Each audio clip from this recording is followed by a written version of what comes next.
Magandang araw mga kasama. Ang pag-usapan natin mga kasama ay tungkol dito sa reference method ng iming. Ang unang gagawin natin ay kunin natin itong center to center line, itong sentro ng object ball at saka sentro ng mother ball.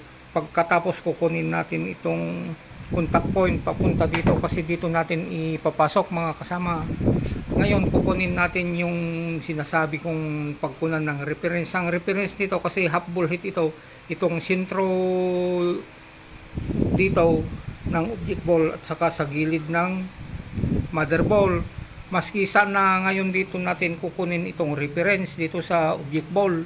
Kung sakali ang gusto natin ay dito, ay ganyan lang natin.